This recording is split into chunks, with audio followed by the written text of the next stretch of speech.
Coming live from the new studio, it's DohMance Dawn, starring Janine Juliet, Luke Hare, and special musical guest, the audience. That's right, you're gonna have to sing for us now. Welcome back to DohMance Dawn, the podcast where if I start to be better at this, it's probably because I'm not breathing in deadly toxins anymore. Thanks, moving out of the apartment. I am, as I said, Luke Hare, he, they, and I am joined by Janine, my lovely, wonderful, excellent co-host who does not have a third thing to say about herself. Hello, my name is Janine Juliet. My pronouns are she, they, and I don't have a third thing to say. I have something to ask, though. Is anybody listening to this, does it kind of feel undercut me saying that I don't have a third thing to say after Luke predicts that I won't have a third thing to say? Yeah, especially because not having a third thing to say is a third thing to say. That doesn't matter. Usually I find that when I introduce myself like that, what always happens is that I will learn someone's name. They will tell me their pronouns. And also, they will think of something else to say about themselves, and I will then know something else. No one else has ever opted to just also not have a third thing to say. They love talking about themselves, and I immediately have something about them to latch on to. And that's what you need to have when you network. You need to know somebody's name, you need to know how to address them, and you need to know at least something that they're willing to tell you about them. You mean like how you could have said my name is Janine Juliet, I use she, they pronouns, and I was on Play Comics talking about a One Piece video game? I was going to plug that at the end, but yeah, we should talk about that. I was on Play Comics talking about the One Piece video game that was dubbed by the 4Kids dub. The one that I played. Yeah, go listen to it. It's good stuff. I have not had a chance to between moving and getting used to the new office, but it's on my list of things to do. And you know what else is on my list of things to do, Janine? Man, I can't even think of something funny. What's on your list of things to do? Covering these episodes that initially ran between October 21st and November 25th of the year 2012. That's how you do a transition. Wow. Talking to me about doing a transition. Okay. Yeah. Also, I have the new monitor set up, and I'm seeing buttons, and I forget what these are because they're just labeled Janine Jam and Janine Meaty. Who's here to talk about the Simpsons? Oh, okay, that's what those are. We have a soundboard, and I haven't used it as much recently, and it's fun to surprise myself. Andie, you can cut that. Or just don't. Like, this is also fun. We're learning together. We're being messy together. I realized that the website that I use to get screen caps for One Piece also has later episodes of The Simpsons, because both Meme SRC and definitely Frankiac are not covering this many seasons in. And it turns out that this episode ran around the same time as the cruise ship episode of Bob's Burgers. Are you a Bob's Burgers fan, Janine? I dabble every once in a while. You know, I tune in every once in a while for like Thanksgiving episodes, sometimes Christmas. Every once in a while, I'll pop in when my boyfriend is watching Bob's Burgers, and just I'll tune in to whatever's going on there halfway through the episode. But it's never a bad time, you know. But it's not like appointment viewing for you. Right. Okay. Yeah, just kind of putting together the timeline was very interesting, considering these episodes are still over a decade older, and we get some weird new canon. The first episode is Adventures in Baby Getting, after a sinkhole opens and is paved over. Marge has to get a new car, which leads her to realize that she wants another kid. Homer learns another time that he is infertile, and he is reminded that he sold a bunch of sperm, but he is also afraid to tell Marge that he doesn't want another baby, so they go on a long trip to the sperm bank. Homer reveals on the trip that he doesn't want another baby on accident, and Marge gets angry until they get to the sperm bank and find evidence that Homer Simpson is a father to a lot of other kids in the world because he lied, and apparently the sperm bank did no research, and she's kind of like, okay, maybe there's enough Homer Simpsons in the world. And then the B plot is Bart and Milhouse follow Lisa after they find a mysterious note about boxing wizards and eventually bring in Nelson, Ralph, and even Principal Skinner in to investigate. And they discover that she has been learning cursive from the previous principal. There's both a lot and not a lot in this one. Yeah. I knew the mystery right off the bat because there was a Tumblr meme of different alternative things to the quick, red fox, the lazy dog. The thing. Mm-hmm. People had different alternatives for it. It was a Tumblr meme. So like when that went through, I was like, okay, this is very low stakes, but it's kind of cute seeing Skinner get involved. Let's talk about the sperm plot? The sperm plot, yeah. 2 driven jocks help fax my big quiz. That was a good one. Crazy Frederick bought many very exquisite opal jewels. That sounds like it's too much. There's got to be some doubles in that one. We promptly judged antique ivory buckles for the next prize. Pack my box with 5 dozen liquor jugs. I think I'm really focused on the Q because it seems like that's the one that could definitely you could leave out, but no, I think they might start at the Q. A waltz bad nymph for quick jigs vex. Quick Zephyr's blow vexing daft Jim. Pangrams are wild. Zen is your favorite. Mm-hmm. I'm really curious about it. A mad boxer shot a quick, gloved jab to the jaw of his dizzy opponent. Jaded zombies acted quaintly, but kept driving their oxen forward. Have you ever thought about Homer Simpson jerking off? That's this episode. Yeah.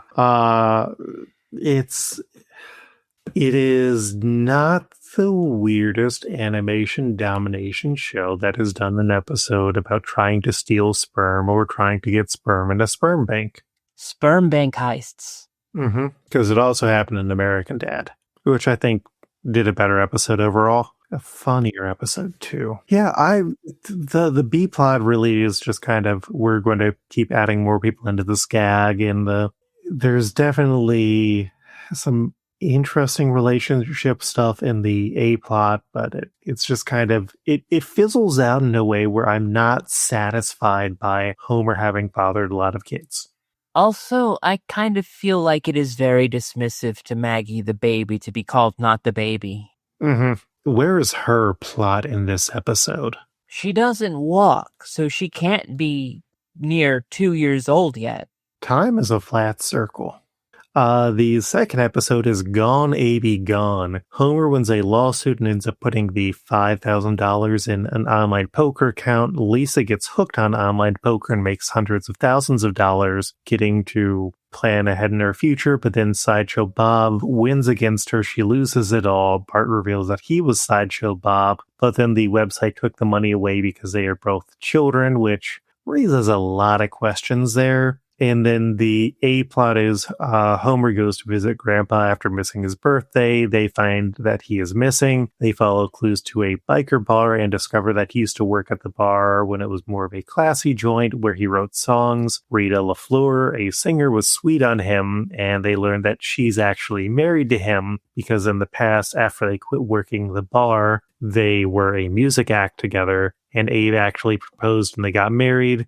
But Abe was afraid of 6-year-old Homer getting injured on a trip to Europe, and so they decided to stay back. They find this by finding Rita LaFleur in the present, and then they are able to track Abe to a cologne store where he is working because he wanted to live on his own again. But after they have done all this research and learned these interesting things about him, he feels appreciated and desired and agrees to come back and live in the nursing home where he finds Rita, and they reconnect.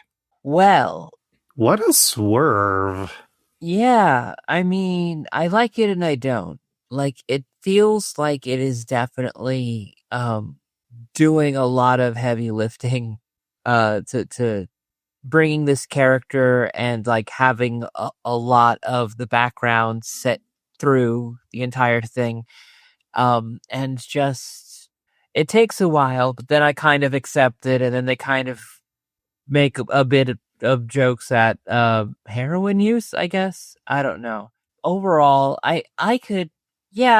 I'll incorporate this into my canon of The Simpsons.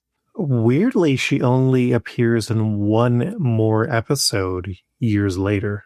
Also, canonically, Abe might have been a bigamist because they've been very inconsistent about when Mona left and all that sort of stuff. It's a weird thing where I think they could have built more onto this, but they really weren't interested.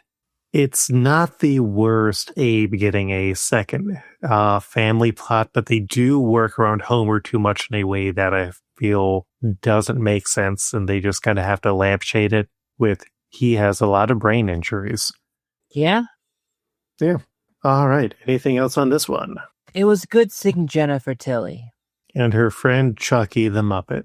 The next episode is Penny Wise Guys, which is one of the episodes from this era that I weirdly remember seeing. Lisa faints during her solo at the school concert because she has an iron deficiency. Lunch Lady Doris exposes her to eating bugs for iron, and so she joins the insectivore community and starts growing grasshoppers, but then feels guilty for eating living animals. Fat Tony, meanwhile, has to pick a temporary Don and chooses Dan the accountant, voiced by Steve Carell. And Mo ends up teaching Dan how to have an attitude. Dan starts making cuts in personnel, and then Tony asks him to kill those people as well. Dan asks Homer to try and stop him from murdering people and takes Homer hostage. That way Homer will take him hostage. Art ends up releasing the grasshoppers because Lisa asks him for his help, and they go loose in the basement where Homer leaves Dan tied up. Homer, seeing that Dan was attacked by the irradiated grasshoppers that really don't go anywhere until that gag at the end, frees him. Dan escapes, but Homer is able to convince him not to kill people. Lisa releases the grasshoppers to cause untold ecological damage, and Tony returns, and Dan goes into ear piercing. They try and make Dan feel like a member of the gang, like the pen pals, and it does not work. Yeah, it does feel like a fan fiction. And like the whole Dan character, like we don't get a clear enough motivation for him, and the whole insectivore plot, I don't see Lisa going along with that at any degree. Yeah, and not because it's gross, because they are animals. Living things, yeah. Yeah, I think that having her try it and then go back off of it does not live up to the promise that was made to the McCartneys. And I feel like it should be stricken from the records and removed from Disney Plus so that there was never a time she was never a vegetarian. Yeah, it was a poorly thought out episode in general. We do get some new mob people, which are pretty good, but otherwise, And then, do you have anything else for that episode? Not really. Steve Carell can see himself out. Yeah, he's not a voice actor for a reason. A Tree Grows in Springfield is the last episode. Homer is feeling depressed because bad things repeatedly happen to him until he wins a MyPad and starts using it all the time until he falls in a manhole with it and breaks it. Homer prays for something good to happen, and the word hope mysteriously appears on a tree in the backyard. Homer starts to feel hope and spreads the word, but Kent Brockman looks into it because his own innocence as a child and his belief in hope was shattered, and he reveals that someone wrote hope on the tree in syrup, and the town gets angry and loses hope. But then Marge reminds Homer that hope can come from anything, and someone wanted to inspire him, and it turns out that Homer wrote it while sleepwalking to make himself have hope. There's also a second small cartoon called Logomania, where a happy little elf tries to save Malibu Stacy from a massive funzo, and they fall in love, and it doesn't go anywhere. Yeah, A Tree Grows in Springfield is just such a fundamentally frustrating episode, because if Kent Brockman's whole thing is that we need to reveal the truth, why doesn't he expose that Homer wrote the message? Because he just gives up as soon as he finds that someone wrote it. It's lazy writing. Yeah. I don't know how I feel about it. I did see that it had been nominated for an Annie for its writing, and it was very well reviewed for being something that is more, that it was less cynical than other episodes this season, where the entire town didn't turn against a member of the Simpsons family and made them try to kill themselves. We don't need to talk about that episode, but yeah, they just kind of drop the town is angry, and they don't dig into it anymore, and it just feels so abrupt. It feels like the opposite of that episode on a weird bell curve. Mm-hmm. It feels like it was trying to go for a heartwarming message, and it failed in the same way that the episode trying to go for a subversive message failed. Is that what you mean? Yes. You've connected the dots. Well, call me the real Jims, because I figured out that Springfield mystery. All right, new characters we can now use include Obese Hummingbirds, Jeff Gordon, Marvin Hamlish, Digital Blackjack Dealer, Stuffed Walrus, David and Judy, Taco Announcer, Steroid Santa Claus, Dream Groundskeepers, Giraffe Baby, Flushy the Alligator, and many more.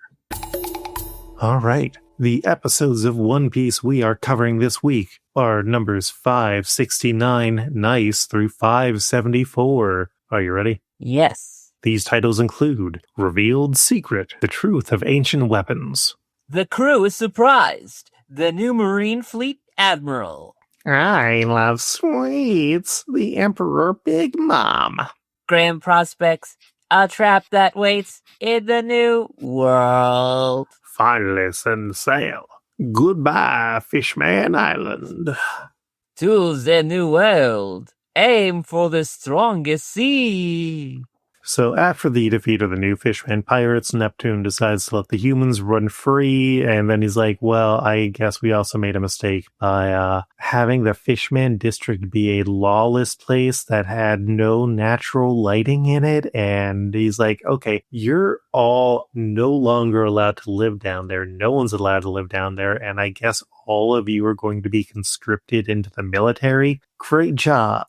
It's great that he recognizes things were bad, but I don't think using a bunch of people who are willing to join a terrorist organization to form the base of your military is a, great approach. Maybe just me. Yeah, it kind of feels like that is what gave rise to a Hody in the first place. I mean, he was a part of the military, pretty high ranking too, when he betrayed the Queen and everybody. Mm-hmm. And again, I don't feel like we have a clear idea of why the Fishman district was where it was, and there's some stuff there that feels unclear. There's still a racism angle that they have not covered well. So the Straw Hats, meanwhile, start to sail away, and Luffy tries to convince Jinbei to join the crew, but Jinbei says it is impossible while he has a duty to fulfill, but he would like to take the offer in the future, and then Neptune invites him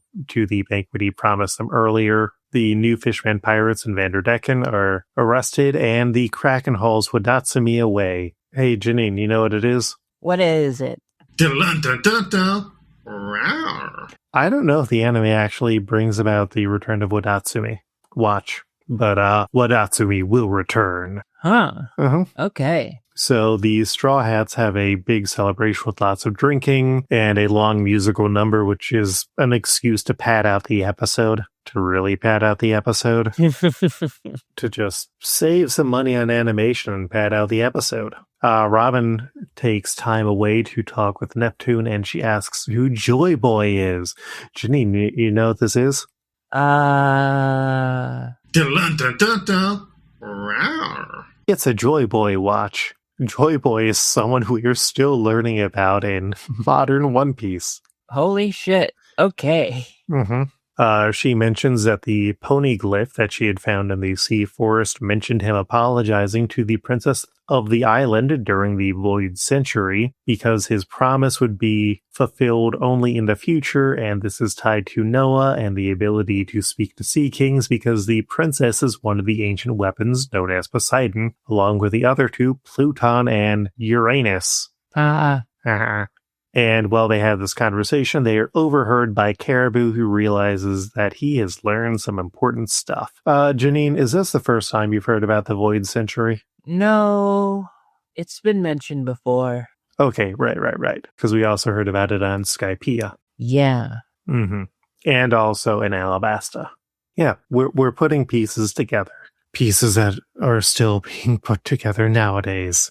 So Luffy, meanwhile, finishes the candy that they had at the banquet while the rest of the crew parties too hard. Jinbei informs Luffy that while they have been training, Sengoku stepped down as the fleet admiral, and Aokiji and Akainu came to blows over the position and fought for 10 days with Akainu, also known as Sakazuki, winning. That's the magma man. And Aokiji, the cold man, resigned, and now the Marines are a lot more bloodthirsty. Blackbeard has also now become one of the 4 emperors, along with Shanks, Big Mom, and Kaido, thanks to his power to steal devil fruit from the dead, and Luffy doesn't care about the lore dump. Also, it is hilarious seeing the Big Mom shadowy art that we see on this episode, like 2 episodes before we get official Big Mom art. Oh, is it another watch? I mean, what do you want to watch for? God, I don't know. All of these watches that we're putting up are way too wordy. Dun, dun, dun, dun. Rawr. It's a buggy becoming one of the 4 emperors watch. That doesn't feel real. Yeah. There's no way that bastard could fail up that much. So Caribou, meanwhile, attacks Shirahoshi to try and capture her, and we find out that his brother and crew apparently did survive despite being several thousand feet underwater and floating like dead jellyfish. But Luffy is able to knock Caribou out, saving Shirahoshi, and they figure out that Caribou was able to sneak into the palace because of all the damage that Zoro had caused. Nami is upset to learn that Caribou had also stolen all of the treasure, and Neptune promises that because he doesn't give a shit about the treasure, if they are able to get it from Caribou, who they sent flying, then they can keep it, and so she sends the boys off to get the treasure. Back in the prison tower, the new Fishman pirates have turned super old because they took drugs. Don't do drugs. Give me drugs so I could do drugs. So it turns out that the steroids they took were from the Tamate box that Vanderdecken had wanted to use to age up Shirahoshi. Hody had taken the drugs years ago when he was a king, and now, because they are too weak to take revenge, they're just going to stay locked up. That way they can't spread their hate. And it's time for Japanese Legend Corner. Because you remember how I said I was going to talk about the Japanese legend? Yes. So the Tamate box appears in the story of Urashima Taro, and is generally told that Urashima Taro was a fisherman who was invited to the Sea Palace, also known as the Ryugu or Dragon Palace, by the Princess Otohime. After saving a turtle, he spent a number of days down there being fed and entertained, and then when he left, he was given the Tamate box or treasure box as a treasure with explicit instructions to never open it. When he returned to the surface, his parents had died and no one recognized him, and in stress, he opens the box and then a puff of white smoke escapes and he turns into an old man because time dilation and all the years that he had lost were stored in that box. And so by opening them up again, they came back to him. Wow. Mm-hmm. Don't open that box. That's what DJ Khaled said. Oh.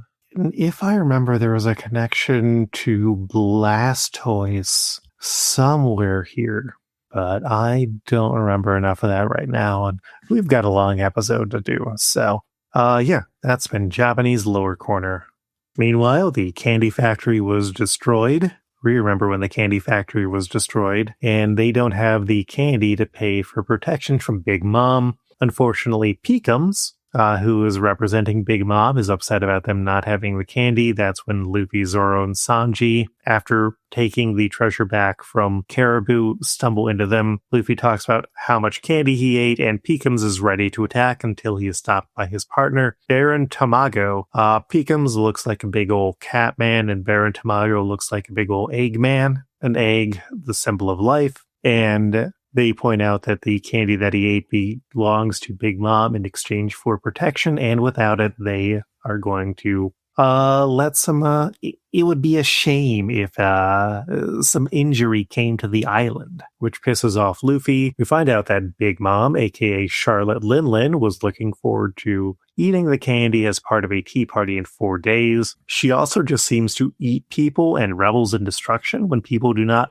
honor their promises to her. And when she is informed that Fishman Island isn't going to have the candy she was promised, she gets very angry. So back on Fishman Island, Big Mom calls in, and Luffy picks up the transponder snail and responds rudely. He tells her that he ate all the candy and offers up all the Fishman treasure that they found, but she is uninterested in it because she can't eat the treasure. But Baron Tamago suggests that since one of the treasure ships was destroyed by Kid, Tamago says that she should accept the treasure, but she refuses and decides that she's going to have her revenge on the island, and then challenges Luffy to face her in the new world, and Luffy promises that he will meet her, and that Fishman Island is under his protection, and he is just going to kick her ass. Hell yeah. Yeah, welcome to Big Mom territory. Simultaneously, we learned that Jinbei had allied the Fishman pirates with Big Mom to protect the kingdom. He wants to terminate the deal for Luffy, but to do so, Jinbei wants to talk to her face to face, and Neptune isn't worried because he believes in Luffy and the 70,000 Fishman soldiers that they now have. This is when the minister reminds him that the Tamate box was trapped with explosions after it was stolen, and this is when everyone finds out that Luffy gave the treasure to Baron Tamago and Peekums for peace in the meanwhile, and Janine, it's a... Dun-dun-dun-dun-dun. The Tamate box is trapped and is going to explode, watch. Holy shit, okay. Haha. Caribou, meanwhile, wants the treasure back, sees Tamago and Peekums with the treasure, and goes to shoot them with a Gatling gun that he had hidden in his chest. But Peekums retreats into a turtle shell using his devil fruit power and then takes them out with one punch. The Marines, meanwhile, set up a trap for pirate ships that are now rising on the other side of the Red Line, and the two sides start fighting as a bunch of newly freed humans go into the New World, only for members of G5 to go in and brutally assault the pirates because they want to protect their new captain Tashigi, who they all love. Meanwhile, Vice Admiral Whitechase Smoker ends up hearing that the Straw Hats fought Hody Jones, and it turns out that he's fine with G5 doing whatever they want. Guess what, Janine? What? Dun-dun-dun-dun-dun. It's a Smoker and Tashigi are back in One Piece, watch. Okay. Mm-hmm. Back on the island, Madame Charlie reveals that she gave up her crystal ball out of fear that Luffy is still going to tear apart the island, like the prediction that she had. And as the Straw Hats prepare to leave, Neptune decides to not warn them about the bomb left in the Tamate box, and then one of the ministers gives Nami a new log pose with 3 needles because she is going to need to use it to pick the path to go on because the islands can suddenly change and some spots will be more deadly, and Luffy immediately wants to go to the most deadly spot. The Straw Hats sail off, and Shirahoshi promises to cry less the next time they meet, and that they are going to walk, and that she will walk with Luffy on a surface forest in the future. Fishman Island has changed thanks to the Straw Hats, and Jinbei plans to bring Straw Hats down to the ocean for people to wear, and the Straw Hats head off into the New World. On their trip back up to the surface, Sanji and Brooke are creeping on Nami. The Straw Hats catch a massive blobfish that gets eaten by a series of bigger fish. They see a whirlpool stream in the ocean that Robin recognizes as a white strum that threatens to tear the ship apart. The fish that they caught then gets caught by several other fish that kept eating it. And then the ship and everything is pulled in to the White Strum, but they are able to escape, and they find a pod of island whales like Laboon, and Brooke tells him about Laboon and says that he is safe, and then he plays Binks's brew, and they ride up with the pod before the Marines appear. I miss Laboon. But hey, we're getting live action Laboon soon. Yeah. All right, any other thoughts on these One Piece episodes? God, I don't know where to begin. There has been a lot. Yeah, I mean, I guess like things get revealed in due time, but honestly, I get kind of curious. What the fuck is up with Big Mom? What do you mean by that? Like, what's her deal? I mean, I don't know. I guess that does tell way too much, but... I mean, I can give you information that won't necessarily be helpful. That's true. So, you know how some people are like, well, I can't be racist because I have, like, a black brother-in-law or whatever. Sure. Imagine there was a woman who decided to end all racial inequality by having family members of all the races. All the races. All the races. Oh, that kind of seems like it doesn't work that way. Yeah, we're going to be learning more about that. Okay. Yeah. All right, we have 12 characters to potentially match this week. So are you ready to get started? Sure, as ready as I ever am. All right, up first we have Maria Napoli, who is a singer. So I have 3 picks. My Rodrigo style is Jennifer Tilly. My throwback is not technically a throwback, but I have the singing Sirloin Singer because that's pretty much her. And also, oh no, Bette Midler. Who do you have, Janine? Well, I think we do a really big disservice to not point out that this character's probably the most thoughtlessly, accidentally racist character of One Piece that Oda has made so far.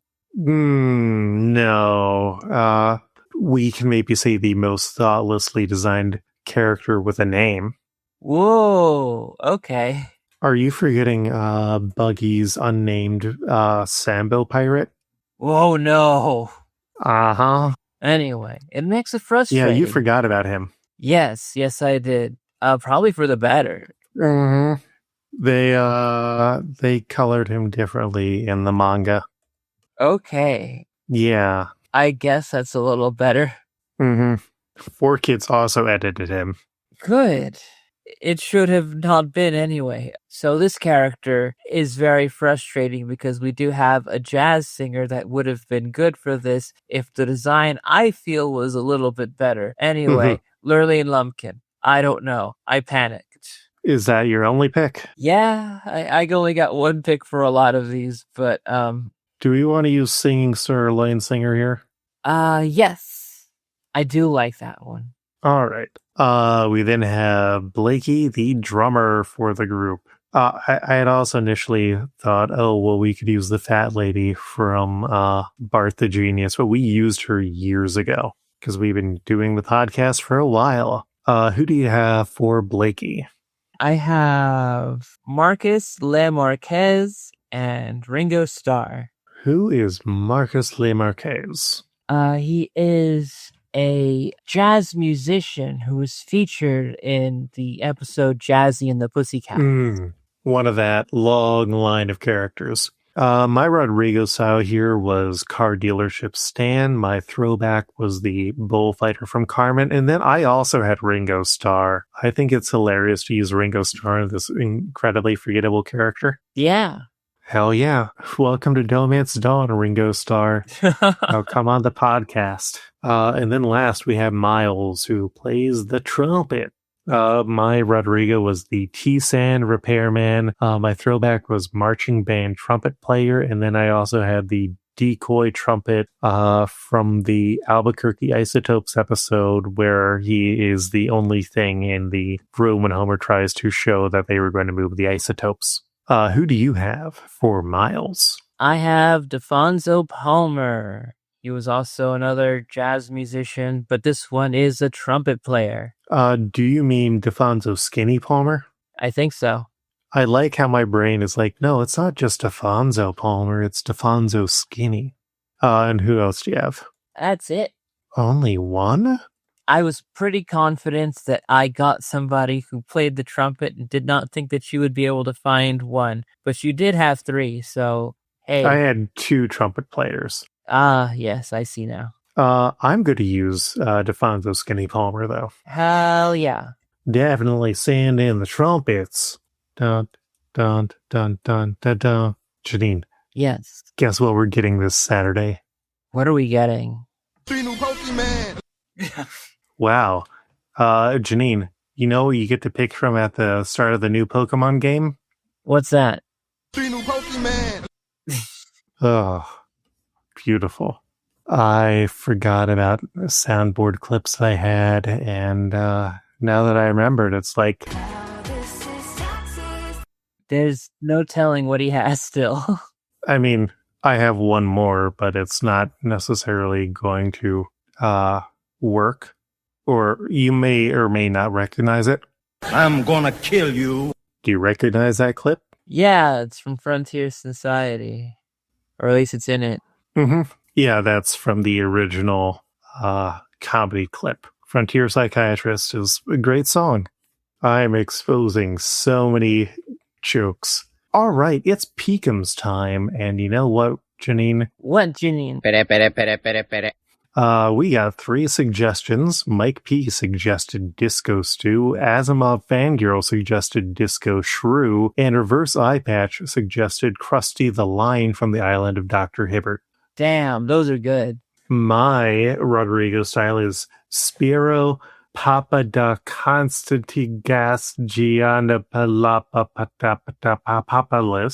My throwback is Catwoman Skinner, which doesn't really fit, and then I also had Cat Costume Bodyguard. Because I mean that's 1-to-1. Janine, who do you have? Cowardly Lion costume. Person in a Cowardly Lion costume that's auditioning for The Wizard of Oz in an episode of one of the Simpsons futures. I can't remember which one. Mm-hmm. That is the one where it's, I believe, Lisa's wedding because they're doing the tryouts and there's all the people lined up as the Tin Man as this is how robots look. Yes. Mm-hmm. Anyone else? No, I did not have a lot of time to get a lot of this put together.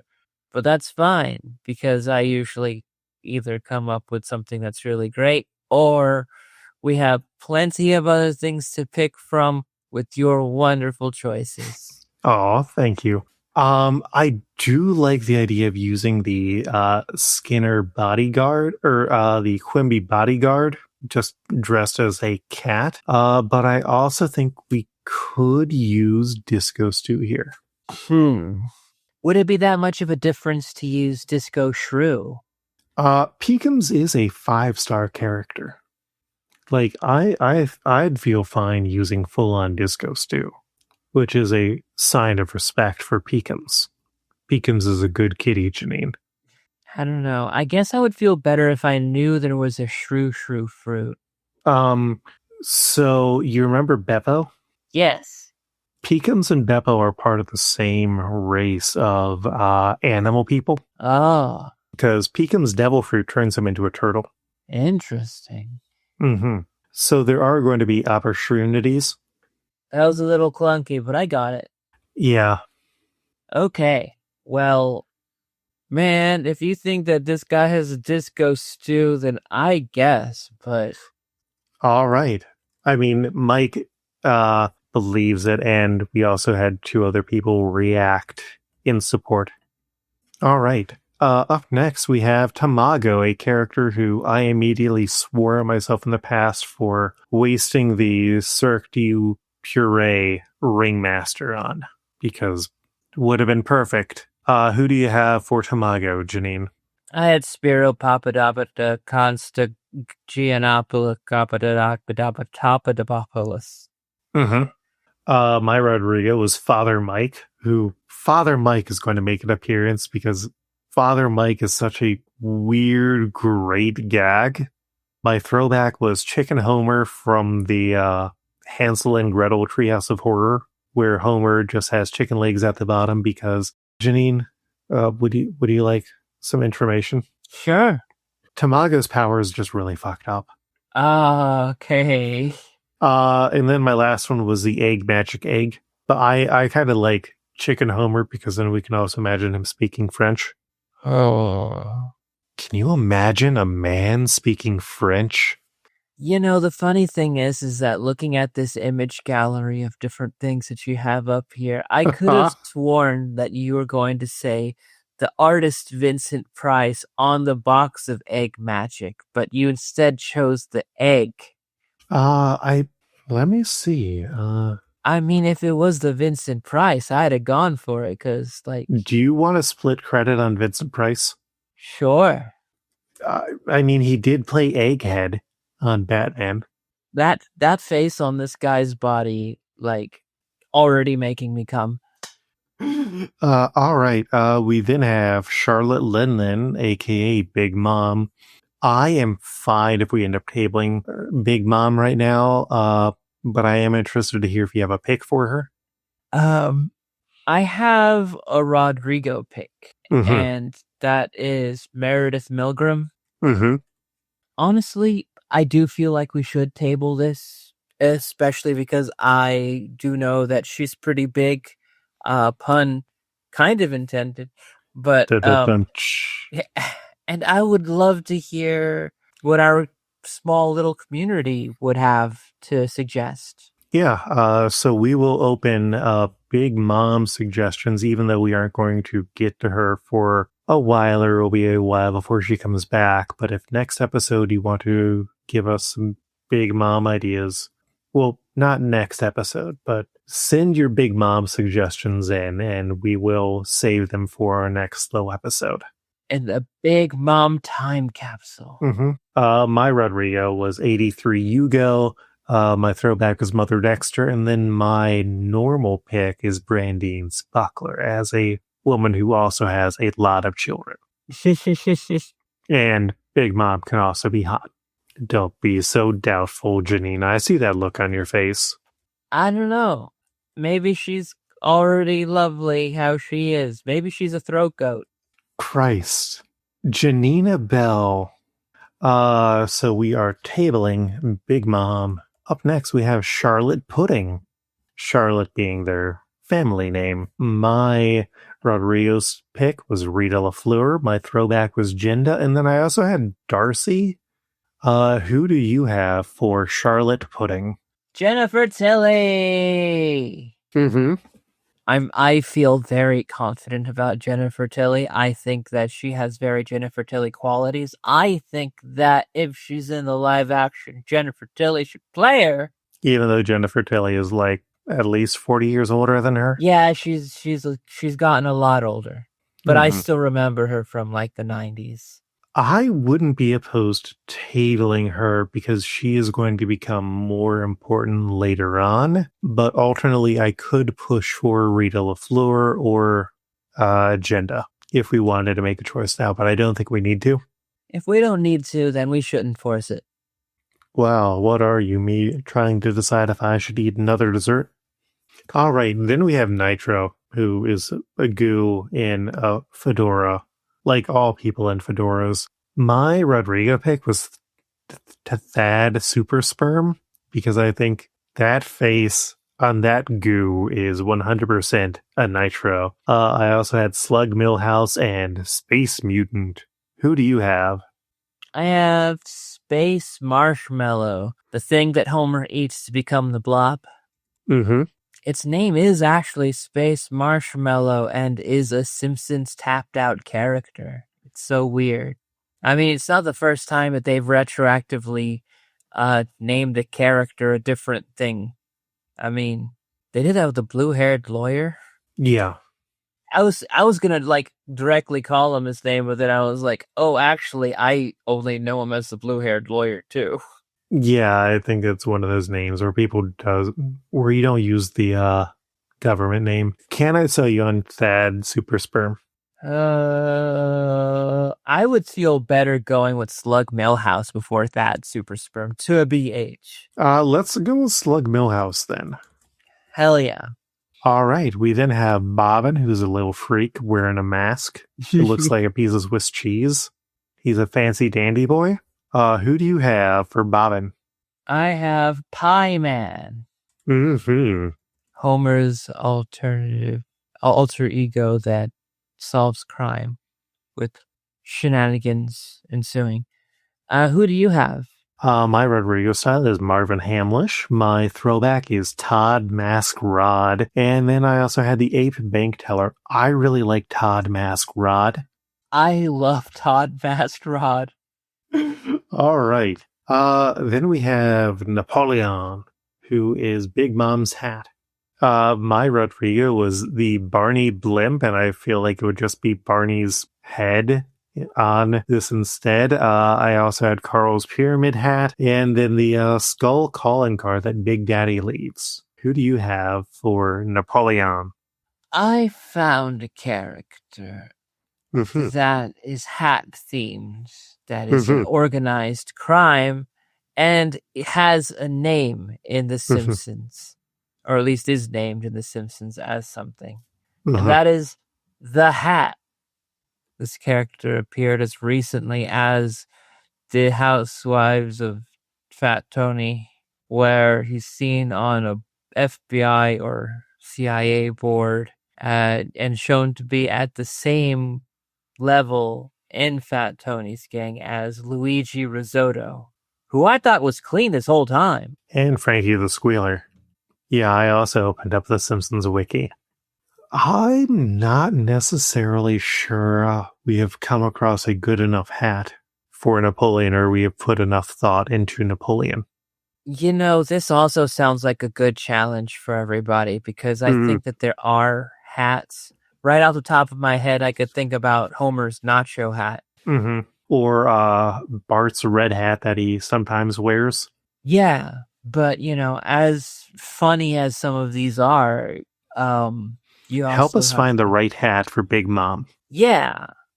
All right, and then up last we have Pike and Bomba, two members of G5.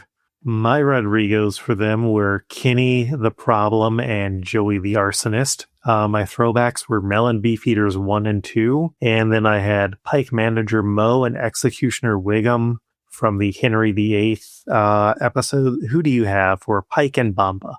Emilio Estevez and Charlie Sheen. Although I'll understand if you want to save both of them for having a trio with Martin Sheen. Actually, you know what? I'm kind of good to go with Emilio and Charlie Sheen. Hell yeah! Martin Sheen's good enough to stand on his own. All right.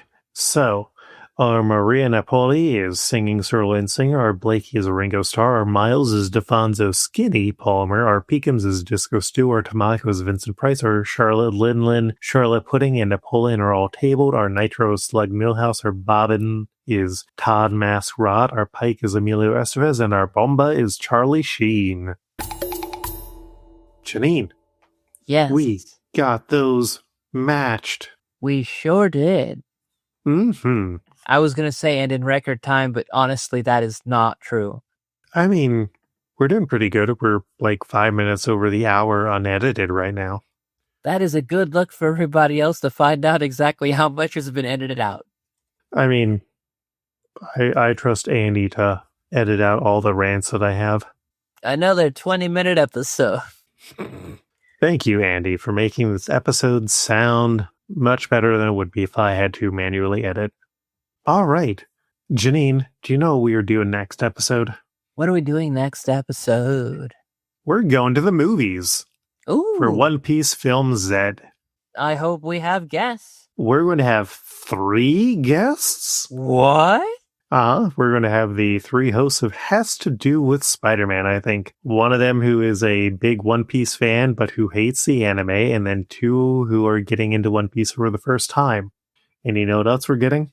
What are we getting? 2 cover songs by Avril Lavigne.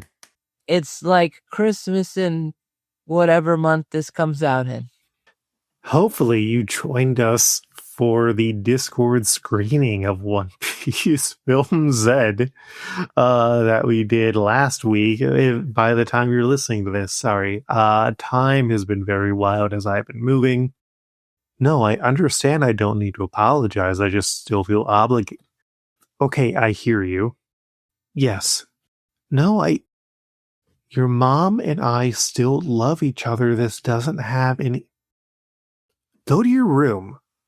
Janine, can you tell people where you can be found while I deal with this audience member? Sure. You can find me at, what was it called? Blue Sky. That is JanineJuliet.biscuit.social. You could also find me on Instagram. That is Janine is dope. And I also do another podcast, Wrestle Girlies with Flighty But Less. You can find that wherever podcasts can be found. Luke, come back here and tell everybody where they could find you on the internet. You can find me most places online is at Koltreg. That's KOLTREG. Or you can find my Patreon under my name, Luke Hair, LUKEHERR. And backing that helps me to know that, hey, this podcast is worth at least $1 a month to you. And then this cover art was done by Kris Dobbins. Their work can be found at Kris Dobbins Art. That's KrisDobbins art.com. And that is also their Blue Sky. And then this episode was edited by Andie, who does a very good job editing these episodes. And you can find her on Blue Sky at winf.co.uk. Like we said, we will be back in 2 more weeks to cover One Piece Film Z. And then, you know where we're going, Janine? Where are we going? I'll give you... Wait, is it the movies? No, it's where we're going after the movies episode. Oh. We're going to a place that's very hot and very cold, and we're going to go to a place where I'm going to try and finally use Krusty the Clown. IKEA? No, I do need to go. I've got like a big gift card to use there. All right, Janine, let's go hop in my car and I will drive us to IKEA. Hell yeah! Smooth sailing.